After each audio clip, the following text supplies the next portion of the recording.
Hello students, मैं उज्जवल Kumar Verma. Students, आज के इस वीडियो लेक्चर में हम लोग टोटल डिफरेंशियल इक्वेशन के बारे में चर्चा करने जा रहे हैं। तो स्टूडेंट्स, सबसे पहले ये जानें कि टोटल डिफरेंशियल इक्वेशन होता क्या है। तो ये देखिए, an equation of the form P D X plus Q D Y plus R D Z is equal to zero.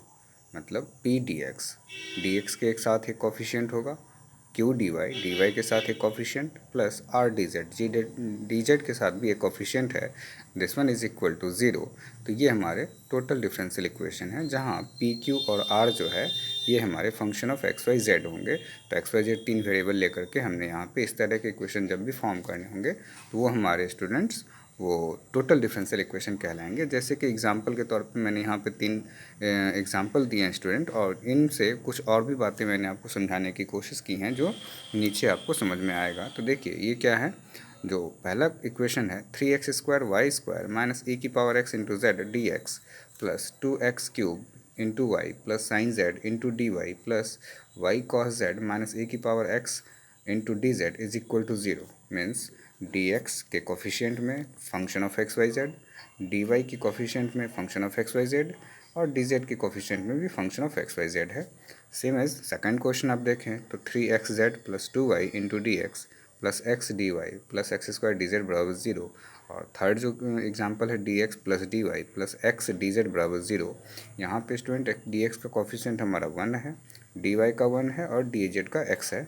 तो ये सारे के सारे एग्जांपल्स जो हैं ये सारे all are the example of total differential equation. Student, ये जो टोटल डिफरेंशियल इक्वेशन है, क्या ये इंटीग्रेबल हैं, क्या इसका सॉल्यूशन निकालना संभव है, तो उसके बारे में हम आगे चर्चा करने जा रहे हैं। तो देखिए, एक पॉइंट है, इंपॉर्टेंट पॉइंट, वो है इंटीग्रेबल इक्वेशंस। तो इंटीग्रेबल इक्वेशंस हैं तो ये कैसे होंगे। सबसे पहला जो एग्जांपल है, चूँकि वो एग्जैक्ट डिफरेंशियल है, और एग्जैक्ट डिफरेंशियल किस हिसाब से वो हम लोग आगे चर्चा करेंगे। तो जब भी एग्जैक्ट डिफरेंशियल होगा तो स्टूडेंट हम इसको इंटीग्रेट करके इस रूप में लिख सकते हैं। स्टूडेंट, ये आप थोड़ा वर्क कर लें। तो यदि आप इसमें देखेंगे, यदि आप इसको डिफ्रेंशिएट करते हैं एक्स वाई जेड के रिस्पेक्ट में, तो स्टूडेंट ये आपको इस तरह के इक्वेशन मिल जाएंगे। आप इसको ध्यान से करें तो ये स्टूडेंट आपको ऑब्टेन होंगे। तो अब ये तो पहला तो एग्जैक्ट था, तो वो हमारा हो गया, इंटीग्रेबल है। सेकंड में आप देखें, ये हमारा डायरेक्ट एग्जैक्ट नहीं है, बट लेकिन जब हम इसमें किसी क्वांटिटी से मल्टीप्लाई करें, जैसे मैंने मल्टीप्लाइंग बाय एक्स किया है, तो जैसे आप इसमें एक्स से मल्टीप्लाई करेंगे और तब ये इंटीग्रेबल बन जाएगा। और ये हमारा देखें यहाँ पे इट बिकम्स दिस, ये 3x² Z plus 2xy into D X plus x² dy plus x³ dz बराबर ज़ीरो। आप जब मल्टीप्लाई करेंगे तो x² फिर 2xy x² dy और x³ dz ये आ जाएगा, और ये हमारा एग्जैक्ट बन जाएगा स्टूडेंट। और एग्जैक्ट जब ये बन जाएगा तो आप इसको इंटीग्रेट कर सकते हैं, तो ये इंटीग्रेट होकर के हमारे इस रूप में आएंगे। तो इसका मतलब है कि एक और दो, यदि वो या तो वो डायरेक्ट एग्जैक्ट होगा या नहीं, तो उसमें एक मल्टीप्लायर ढूंढ के मल्टीप्लाई करेंगे और तब उसको एग्जैक्ट बनाएंगे, तो फिर वो इंटीग्रेबल हो जाएगा। लेकिन थर्ड पार्ट आप देखें स्टूडेंट, ये हमारा इंटीग्रेबल नहीं है, क्योंकि डी एक्स के साथ में कोफिशिएंट 1 तो है, डी वाई के साथ तो है, लेकिन डी जेड जो है इसके कोफिशिएंट जो है वो फंक्शन ऑफ एक्स हैं, और एक्स का डी जेड के रिस्पेक्ट में इंटीग्रेशन पॉसिबल नहीं है। तो इसलिए मैंने कहा 3 is not integrable equation and it's primitive can not be found. आप 1 और 2 के तो प्रिमिटिव निकाल सकते हो, क्योंकि ये डायरेक्ट एग्जैक्ट था और ये एग्जैक्ट नहीं था, तो हमने एक मल्टीप्लायर ढूंढा और उससे मल्टीप्लाई करके इसे एग्जैक्ट इक्वेशन में चेंज करा और तब इंटीग्रेट कर लिया, तो इसके भी आ गए। तो इसका मतलब यह है कि ये दोनों इंटीग्रेबल हैं, लेकिन यह इंटीग्रेबल नहीं है। तो तात्पर्य यह है स्टूडेंट, जो टोटल डिफरेंशियल इक्वेशन होंगे तो वो ऑलवेज इंटीग्रेबल होंगे, यह ज़रूरी नहीं है। अब आगे देखें स्टूडेंट, कंडीशन ऑफ इंटीग्रेबिलिटी जो सबसे इंपॉर्टेंट पार्ट है यहाँ पे। तो जो इक्वेशन दिया हुआ होगा वो स्टूडेंट क्या होगा, P D X plus Q D Y plus R D Z, जो ऊपर मैंने बताया हुआ है यही इसके फॉर्म है, तो उसी फॉर्म में है। तो ये इंटीग्रेबल कब होंगे, तो हमने क्या करना है कि हमें इन चीज़ों को कैलकुलेट करना है। p into del Q by del Z minus del R by del Y. Q हमारा y का कोफिशिएंट है, तो q को z के रिस्पेक्ट में और r को y के रिस्पेक्ट में आप पार्शियल डिफ्रेंशिएशन करेंगे, और फिर plus q into del R by del X minus del p by del Z. फिर अब देखें q रखने के बाद del R by del X, r हमारा डी जेड का कोफिशिएंट है, और इसका जो पार्शियल डिफ्रेंशिएशन हम करेंगे वो x के रिस्पेक्ट में करेंगे और p का जेड के रिस्पेक्ट में, फिर plus r into del P by del Y minus del Q by del X. ये सारे कैलकुलेट करके हम देखेंगे यदि यह ज़ीरो आ गया तो हमारा जो इक्वेशन दिया हुआ होगा डिफरेंशियल इक्वेशन वो इंटीग्रेबल होगा। अदरवाइज़ यदि यह जीरो नहीं है, नॉन जीरो आएगा, तो वो इंटीग्रेबल नहीं होगा। जैसे कि एक एग्जांपल देके मैंने आपको समझाने की कोशिश की है स्टूडेंट्स। ये देखें, y plus Z D X plus D Y plus D Z बराबर ज़ीरो इज़ इंटीग्रेबल। रीज़न क्या है कि p जो हमारा है डी एक्स का कोफिशिएंट वो y प्लस जेड है, q डी वाई के पहले हमारा 1 है और डी जेड के पहले भी 1 है, तो ये हमने r माना इसको।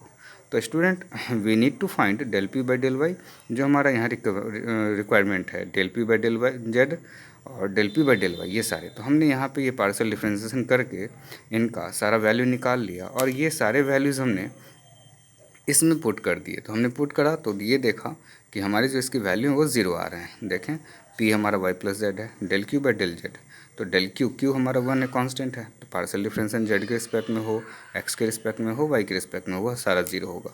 तो स्टूडेंट ये देखिए इसकी वैल्यू ज़ीरो आ रही है, तो इसका मतलब है कि जो हमारा डिफरेंशियल इक्वेशन जो हमने लिया था वो हमारे इंटीग्रेबल हो जाएंगे। तो स्टूडेंट यहाँ तक तो आपको बातें समझ में आ गई हैं। अब हमें आगे जो डिस्कस करना है स्टूडेंट वह है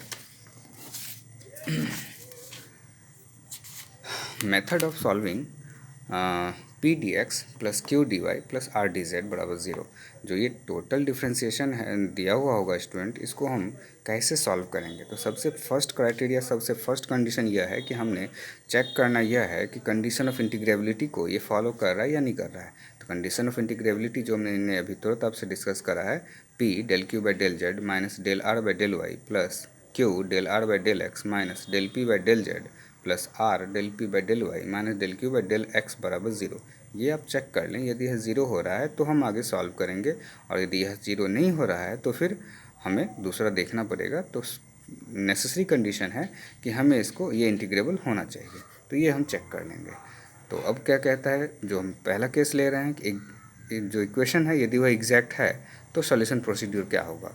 इफ़ द इक्वेशन एग्जैक्ट, तो एग्जैक्ट के लिए मैंने क्या कहा, मैंने अभी तो कहा था कि आगे डिस्कस करूंगा। तो एग्जैक्ट तभी होगा जब del Q by del Z del R by del Y के बराबर होगा, del R by del X del P by del Z के बराबर होगा, del P by del Y del Q by del X के बराबर होगा। तो इस केस में हमारा जो इक्वेशन है वो इंटीग्रेबल होंगे। और इंटीग्रेट किस तरीके से करेंगे, तो उनके टर्म्स को प्रॉपरली आप रीग्रुप कर लें तो वो हमारे इंटीग्रेट हो जाएंगे। तो इस बात को समझने के लिए स्टूडेंट एक एग्जांपल हमने सेट करा है, और उस एग्जांपल को आप ध्यान से देखें और इसको रिपीट करें तो आपको बातें समझ में ईजिली आ जाएंगी। तो देखिए स्टूडेंट, जो हमारा यहाँ p है, जो dx का कोफिशिएंट है वो हमारा p होगा, और p हमारा x माइनस वाई है। जो q है dy का कोफिशिएंट वो माइनस x है, और जो dz का कोफिशिएंट है z, दैट इज़ वो हमारा r है। तो जब आप यहाँ से कंडीशन ऑफ इंटीग्रेबिलिटी अप्लाई करेंगे तो ये होता है p del Q by del Z minus del R by del Y plus Q into del R by del X minus del P by del Z और plus R into del P by del Y minus del Q by del X बराबर zero. तो p हमने student ये रख दिया, del Q by del Z, तो देखें student q हमारा फंक्शन ऑफ x है और पार्शियल डेरिवेटिव z के रिस्पेक्ट में करेंगे तो ये ज़ीरो हो जाएगा। फिर minus del R by del Y, तो r तो हमारा फंक्शन ऑफ z है और y के रिस्पेक्ट में डिफरेंशिएशन ज़ीरो। फिर q हमारा माइनस x है, और फिर student del R by del X, तो r तो फंक्शन ऑफ z है, x के रिस्पेक्ट में पार्शियल डिफरेंशिएशन वो हमारा ज़ीरो होगा, minus same as del p by del Z, p function of X Y है लेकिन z तो है नहीं, तो डिफरेंशिएशन इसका भी पार्शियल डिफरेंशिएशन जीरो आएगा। फिर प्लस r, तो z है, del p by del Y जब आप करोगे तो यहाँ पे देखो आप स्टूडेंट y के रिस्पेक्ट में इसका ज़ीरो होगा और ये माइनस वन आएगा, तो ये माइनस हो गया। फिर हमने माइनस रखना था लेकिन del Q by del X करेंगे तो वो माइनस वन, तो ये प्लस वन हो गया, तो ये भी कैंसिल होगा, ये ज़ीरो होगा और ये ज़ीरो होगा, तो ये ज़ीरो आ गया स्टूडेंट। तो इसका मतलब यह है कि ये कंडीशन ऑफ इंटीग्रेबिलिटी को सेटिस्फाई कर रहा है, तो ये क्या होगा, इसलिए हम इसको therefore the given equation is integrable. अब चूँकि हम लोगों को ये देखो स्टूडेंट यहाँ कह रहा है क्या कि एग्जैक्ट इक्वेशन के लिए हमने ये चेक करना है कि del Q by del Z del R by del Y के बराबर है या नहीं। तो देखें स्टूडेंट, जब आप ये चेक करेंगे तो del Q by del Z, तो del Q by del Z वो हमारा जीरो आएगा, और del R by del Y चूँकि फंक्शन ऑफ जेड है तो वो ज़ीरो आएगा, सेम एज ये भी ज़ीरो आएगा, और डेल पी जो लास्ट हमारा कंडीशन चेक करना है वो हमारा माइनस वन आ रहा है। तो चूँकि ये कंडीशन को सेटिस्फाई कर रहा है तो इसलिए हमारा एग्जैक्ट इक्वेशन आया। और एग्जैक्ट इक्वेशन के लिए मैंने स्टूडेंट अभी क्या कहा कि जो इक्वेशन दिए हुए हैं उनके टर्म्स को अरेंज कर लें, यदि आप रीग्रुप करेंगे तो ये इंटीग्रेबल हो जाएंगे। तो देखें स्टूडेंट, हमने इसको रीग्रुप किया है कि एक्स डी एक्स, तो एक्स डी एक्स रखा, फिर हमने माइनस वाई डी एक्स और माइनस एक्स डी वाई को एक साथ माइनस कॉमन लेकर के लिख दिया है, और जेड डी जेड तो वो हमने यहाँ रखा है। अब स्टूडेंट एक्स डी एक्स को आप चूँकि हमने इसे अरेंज करके इंटीग्रेट करना है तो हमने इंटीग्रेट किया, तो ये integration x D x minus ये जो पूरा टर्म्स है स्टूडेंट ये डी एक्स वाई होगा, और इसके साथ भी हमने इंटीग्रेशन लगा दिया, ये आप पहले भी यूज़ किए हुए हैं।